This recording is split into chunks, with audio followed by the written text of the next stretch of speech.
Boom!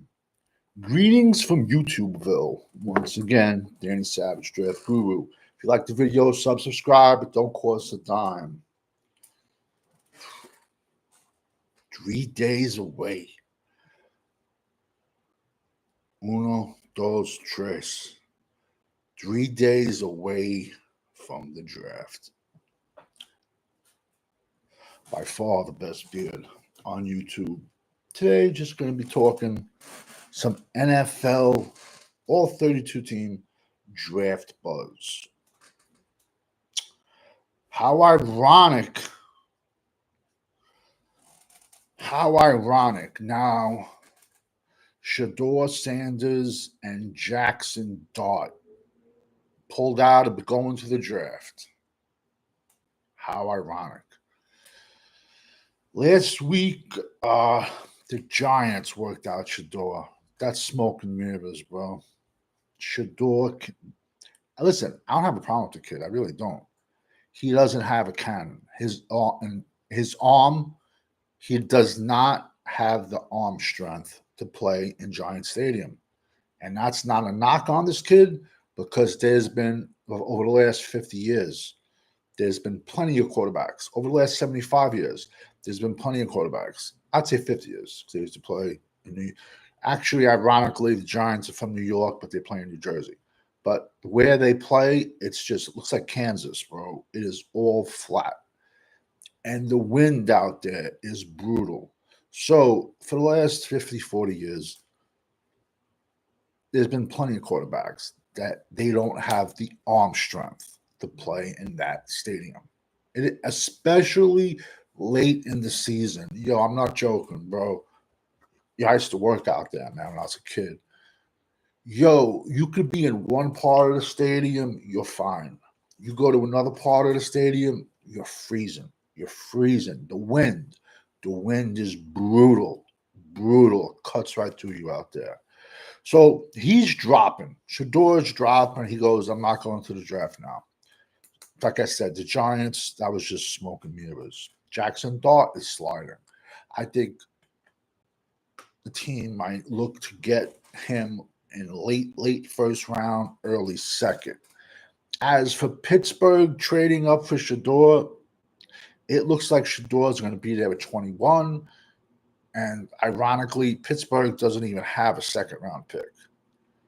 So I don't know what they're going to use to trade up. Honestly, I don't even – a lot of chit-chat is saying he's going to slide out of the first round. How ironic, though, this kid will get a taste of humble pie, man. It's just – but, like, and that's not shitting on him, but, like, when Trevor Lawrence came out of Clemson, everybody was like, yo, this kid is Peyton Manning. He's the next Peyton Manning. Oh, he's a can't-miss product. And he's looked like hot dog shit since he's been in the league. But if you went on college tape of Shedeur versus Trevor Lawrence, who'd you have rated higher? Listen, I even have crazy question marks on Cam Ward, bro. Yo, Cam Ward will throw you 30 of the best passes of the game. Yo, 30 of the prettiest passes. But he has like 2 or 3 in him every game, especially big games. It's like, what the F? Like, what were you thinking to throw that ball? And then you see the defender taking that pass back for a pick 6. So even Cam Ward is question marks, man. But by far, he's QB1. How ironic. I've been saying for 6 months. Edges.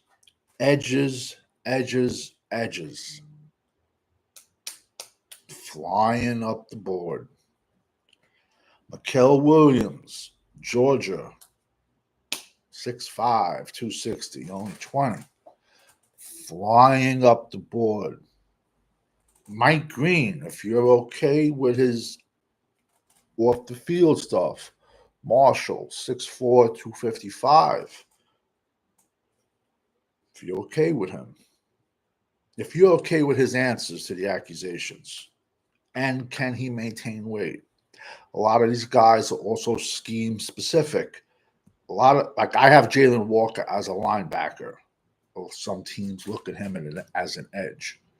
Scheme specific. Do I think Shamar Stewart flying? Not flying. He's just. It's just that the players in the top 10, top 15, the best players are all edges. So, James Pierce. Some teams gonna get crazy value with him. He just, bro, come on, man. He's a young kid. It's gonna take time for him to put on weight, man. How ironic. I've been saying it all along. And he's gonna go in the top 10. Tyler Warren out of Penn State. 6'6", 260. That kid, he could have played 40, 50 years ago, man. Very rare do you see a kid today in college football that you can say, yo, he could have played 40, 50 years ago. He could have. I don't see him getting out of round one. Ted McMillan, he's fallen. He's fallen. He is fallen. Played in the Pac and then a year in the Big Ten. Excuse me, the Big 12. How can I phrase this?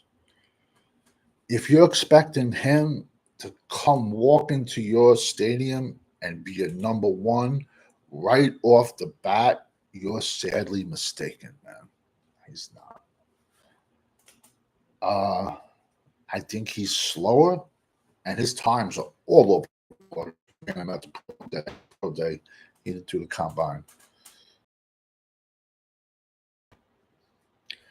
And he's closer at the line. He's like a kid that gets faster the longer he goes. Long strider, maybe they call it. There's even talk of the great Ashton Gentry dropping. It's gonna be crazy. I seen like there's some like websites out there where you can place a wager on a draft pick. Yo, you gotta be fucking nuts. Excuse my language to do that, just because there's so many teams that don't know how to draft.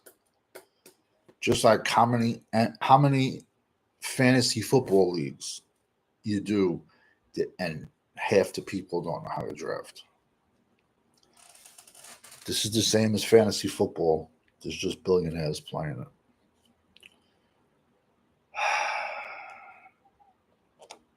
They're saying Mason Graham is dropping because people are nitpicking at his short arms. Hey, I'll take him. I'll take him. Even though I think one techs stretch all 7 rounds. But hey, maybe 3 years from now, 4 years from now, he's not the number one. But I would bet to wager he's in the top 5. But yo, there's so many sleepers, man, that are gonna pop up that, like I said, one tech goes all 7 rounds, man. Some people listen, man. I can see 3 tight ends going. I can see 3. I could see a team later on taking Colston Loveland. I'd be shocked if Colston Loveland gets past San Diego. I would be shocked just because that would reunite him with his college coach. He's either going to go Colston Loveland. He's so predictable. Either Colston Loveland or Kenneth Grant, another Michigan defensive tackle. He's on the biggest size, 6'4", 340. But what we're hearing, this is like, it's ironic. What people are saying now is what I've been saying for months. months, months, months. This is going to be a very first 3 days. It's going to be heavy edges, heavy defensive tackles, and running backs. I think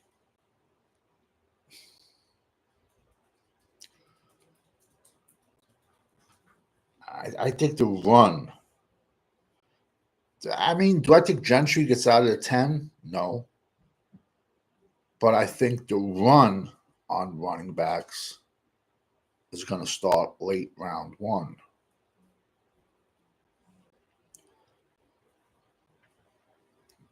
But I think the Redskins are definitely taking a running back. Philly definitely trading up. Philly's going to trade up for an edge. So how many teams do we say don't? There's how many teams out there don't have a second round pick? Look at them as for one of the teams for the Eagles to trade up with. I can see the Chiefs coming up for an offensive lineman, but I think there's also depth that they can get one where Kansas City picks at the end of the first round.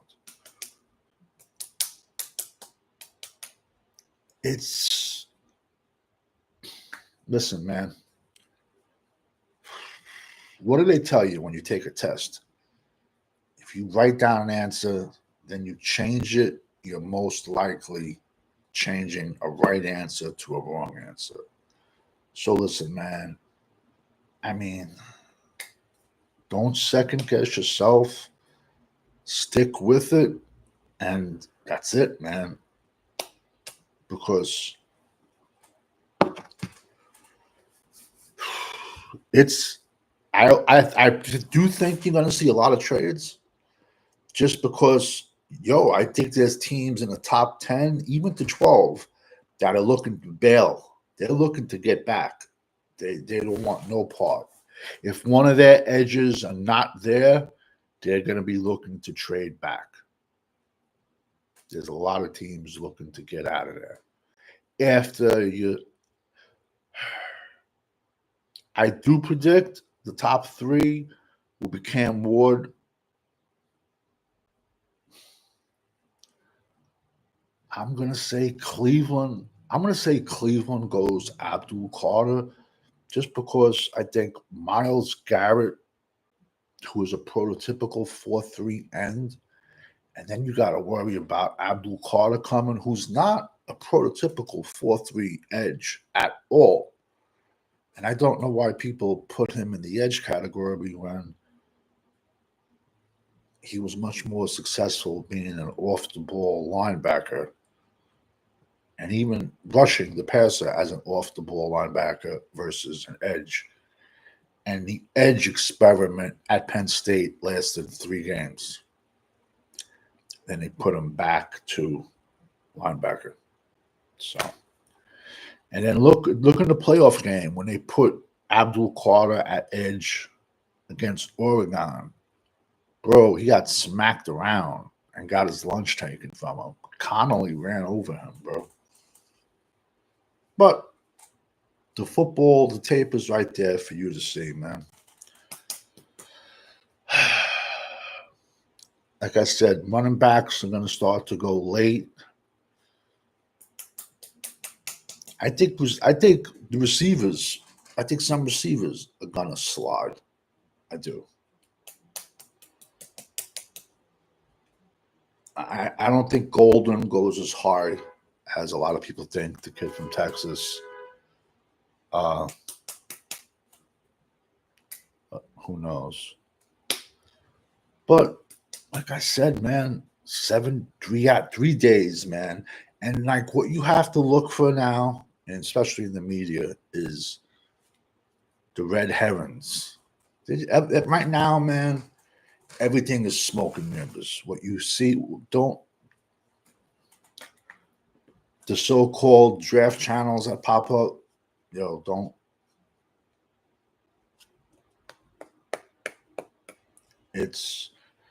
And a lot of teams are putting out misinformation Like I said, man, espionage. Some teams will badmouth. When Dan Marino came out, we're going back 30 years ago, 30 plus years ago, the Miami Dolphins leaked that he had a cocaine problem. He tumbled. Allegedly, he might have not. Who knows? But then the Dolphins said, yeah, we did that on purpose. And he was the fourth quarterback taken in the first round that year. So, like I said, man, it's espionage. You go out and you'll badmouth a player just so you can get him in the door. And what does it matter at that point? So, nice prediction. Quarterbacks. I got one quarterback going round one, man. Unless maybe a team picking early in round two maybe wants to come up to like 32, 31 to get. I'll go out on a limb and I'll say I think Shador is going to be the third quarterback taken.